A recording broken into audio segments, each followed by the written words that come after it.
রাজ্যে তৃণমূল সরকার এবং কেন্দ্রের বিজেপি সরকার যৌথভাবে মানুষকে ভয় দেখিয়ে ভোট নেওয়ার চক্রান্ত করছে। এসআইআর এর হিয়ারিং প্রক্রিয়া নিয়ে বুধবার মালদার মানিকচক বিডিও অফিসে দাঁড়িয়ে কার্যত এমনটাই অভিযোগ করলেন কংগ্রেস নেত্রী মৌসম নূর। তবে শুধু অভিযোগ করা নয়, আগামী দিনে এর বিরুদ্ধে আন্দোলনে নামার হুঁশিয়ারি দিলেন তিনি। উল্লেখ্য, সম্প্রতি তৃণমূল ছেড়ে কংগ্রেসে প্রত্যাবর্তন করেছেন মৌসম নূর। তাই কংগ্রেসে প্রত্যাবর্তনের পর জেলা কংগ্রেস নেতৃত্ব তাকে নিয়ে জেলার বিভিন্ন ব্লকে ঘুরছেন। কংগ্রেসে প্রত্যাবর্তনের জন্য ব্লকে ব্লকে মৌসম নূরকে কংগ্রেস নেতাকর্মীরা স্বাগত জানাতে সংবর্ধনা সভা আয়োজন করছেন। বুধবার এমনই সংবর্ধনা সভা অনুষ্ঠিত হয় মানিকচক ব্লক কংগ্রেস কার্যালয়ে।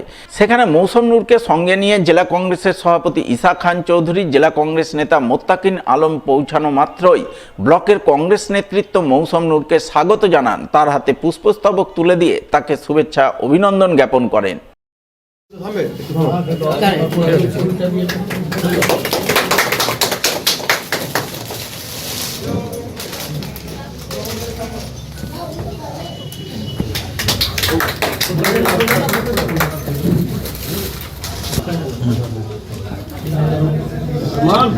ঠিক আছে, এরপরে আমরা বরণ করতে চলেছি এখানে অন্যতম নেতৃত্ব। অভিনন্দন জ্ঞাপন পর্ব শেষ হতেই মৌসম নূর সহ জেলা এবং ব্লক কংগ্রেস নেতৃত্ব মিলে মানিকচক বিডিও অফিসে যান। সেখানে এসআইআর এর হিয়ারিং কেন্দ্র ঘুরে দেখেন, সাধারণ মানুষের সঙ্গে কথা বলেন, তাদের অভাব অভিযোগের কথা শোনেন এবং সব শেষে এসআইআর এর হিয়ারিং পর্বে সাধারণ মানুষের হয়রানি বন্ধের দাবিতে মানিকচকের বিডিও অনুপ চক্রবর্তীর কাছে ডেপুটেশন পেশ করেন। পরে কংগ্রেস নেত্রী মৌসম নূর এবং জেলা কংগ্রেস সভাপতি সাংসদ ঈসা খান চৌধুরী অভিযোগ করে বলেন, সাধারণ মানুষের সঙ্গে তো আমরা কথা বললাম, লাস্ট কয়েকদিন ধরেই করছি এবং তারা সবাই কিন্তু খুব আতঙ্কিত। কারণ তারা বুঝতে পারছে, অনেকজন তো এমনও হয়েছে যে যারা অলরেডি একবার হিয়ারিং অ্যাটেন্ড করেছে, তাদের সব কিছু ভেরিফিকেশন কমপ্লিট, আবার কিন্তু নোটিশ এসছে। তো তারা বুঝতে পারছে না যে কি চলছে এবং অনেকে কাজে যেতে পারছে না। যারা ধরে নেন পরিযায়ী শ্রমিক বা যারা বাইরে কাজ করতে যায়, তারা সবাই বাইরে কাজ করতে যেতে পারছে না। বাড়ির মহিলারা আতঙ্কিত। একটা পরিবারে একজনের সঙ্গে তো কথা বলেন, পরিবারের প্রত্যেকটা সদস্যকেই ডেকে নিয়েছে, মানে পুরো পরিবেশটাই কিন্তু আতঙ্কিত। মাইনরিটি সম্প্রদায়কেই বেশি করে ডাকা হয়েছে, এটা তো আমরা খুব ভালো করে বুঝতে পারছি। মানে প্রথম দিন থেকে আমরা দেখতে পাচ্ছি যে প্রায় 80% মাইনরিটিদেরকে ডাকা হচ্ছে। কারণটা কোথায়? কারণটা আবার কি? কারণটা একই, যে 2021 সালে এনআরসির ভয় দেখিয়ে মানুষের ভোট টানার চেষ্টা হয়েছিল এবং মানুষ ভয়ে ভোটও দিয়েছিলেন টিএমসিকে, এবং এখনও ওই একই পরিবেশ তৈরি করা হচ্ছে। এখানে ইলেকশন কমিশন, সেন্ট্রাল গভর্নমেন্ট, বিজেপির সেন্ট্রাল গভর্নমেন্ট, রাজ্য সরকার, টিএমসি সবাই কিন্তু একটা যৌথ চক্রান্ত চলছে, মানুষকে ভয় ভীতি করে তাদের ভোটটা নেওয়ার একটা চক্রান্ত। আমাদের ডেপুটেশন আমরা সব ব্লকে করছি।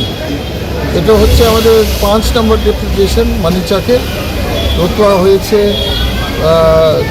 চাচল 2 হয়েছে, বিভিন্ন ব্লক হয়েছে, সব জায়গায় একই সমস্যা। ম্যাক্সিমাম লোক এখানেও কনফার্ম করেছি যে 70,000-এর মধ্যে 80% মানুষের ডাক হচ্ছে একটা ফালতু কারণের জন্য। সেটা হচ্ছে লজিক্যাল ডিসক্রিপেন্সি, যাকে আমরা বলতে চাই ইলজিক্যাল, কারণ এটার কোনো মাথা মুন্ডু নেই, কোনো সেন্স নেই।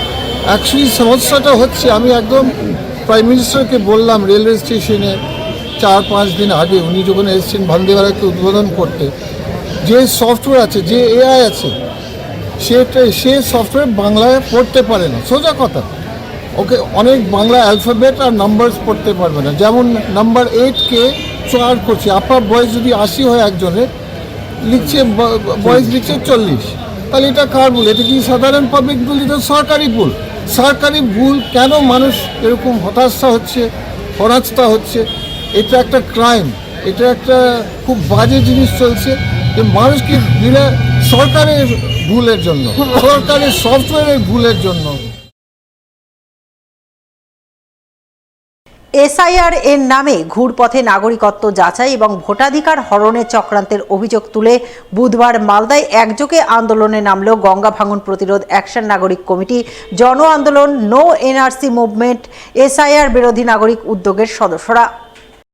আন্দোলনের অঙ্গ হিসাবে এদিন তারা প্রথমে মালদা শহরের বুকে প্রতিবাদ সভা করেন। সভা শেষ করে প্রতিবাদ মিছিল করে জেলা শাসকের দপ্তরে ডেপুটেশন দেন। নির্বাচন কমিশন জবাব দাও, জবাব দাও, জবাব দাও। বিজেপি হটাও, বিজেপি হটাও, হটাও। মানুষের হয়রানি হচ্ছে কেন? নির্বাচন কমিশন জবাব দাও।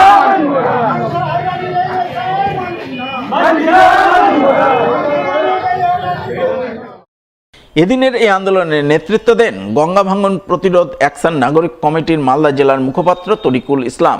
তিনি অভিযোগ করে বলেন, এসআইআরের নামে সাধারণ মানুষকে হয়রানি করা হচ্ছে। গঙ্গা ভাঙনে ভিটেমাটিহীন অসহায় মানুষজন এবং সংখ্যালঘুদের ভোটাধিকার হরণের চক্রান্ত চলছে। এর বিরুদ্ধে তারা আন্দোলনে নেমেছেন। তাদের একটাই দাবি, খসড়া ভোটার তালিকায় যাদের নাম আছে তাদের সবাইকে চূড়ান্ত ভোটার তালিকায় অন্তর্ভুক্ত করতে হবে। আমাদের অভিযোগ হচ্ছে, প্রথম থেকে নির্বাচন কমিশন বলে আসলো যে আমরা শুধু রোহিঙ্গা বা বাংলাদেশে এখানে কেউ যদি ঘুষ পাঠিয়ে থাকে তাহলে এটাকে যাচাই করব। আমরা বলেছিলাম ঠিক আছে। ওরা যখন শুরু করলো এসআইটা, আমরা সেটাও বিরোধিতা ছিলাম, ওটা পরে মেনে নিলাম। মেনে নেওয়ার পরে 58 লক্ষ লোকের যে নাম বাদ হলো, যারা মৃত্যু ব্যক্তি, যারা ভোট ট্রান্সফার হয়েছিল, যেমন আমার মেয়ের বিয়ে হয়েছে, আমার বোনের বিয়ে হয়েছে, আমার মায়ের বিয়ে হয়েছে, ট্রান্সফার হয়ে গেছে মহিলা ভোট, সেটা আমরা মেনে নিলাম। আপনাদের এখানে কত তারপরে বলছি, তারপরে যেটা হয়েছে 1,36 লক্ষ ভোটারকে আবার নোটিশ কেন পাঠালো? আমি বলছি আমার পাসপোর্ট আছে, সব রকম সার্টিফিকেট আছে, জন্ম সার্টিফিকেট আছে, তারপরে আমার নামে কেন? ওটা তো গঙ্গা ভাঙন অ্যাকশন নাগরিক কমিটি কেন আজকে বিক্ষোভ দেখায়? কেন? আমরা জানি যে গঙ্গা ভাঙনে মানুষের বাড়িঘর প্রাণ ছাড়া সব চলে যায়। আজকে যে প্রাণটুকু আছে সেটাও জ্ঞানেশ কুমার, আগে আমি জ্ঞানেশ কুমার বলতাম, এখন জ্ঞানলেশ কুমার কেন আমাদেরকে এইভাবে প্রাণটুকু কেড়ে নেওয়ার চেষ্টা করছে? ভাঙন পীড়িত কতজনের নাম বাদ গেছে? আমাদের প্রায় না, গঙ্গা ভাঙনে যারা ক্ষতিগ্রস্ত, যাদের গঙ্গা ভাঙনে কাগজপত্র কিছু নেই, প্রায় 14 থেকে 1500 একটাই বুথে। আর মানিকচক, গোপালপুর, ভূতনি, রতুয়া, ভূতনি, বীরনগর নিয়ে প্রায় 4-5 হাজার লোকের নাম নেই।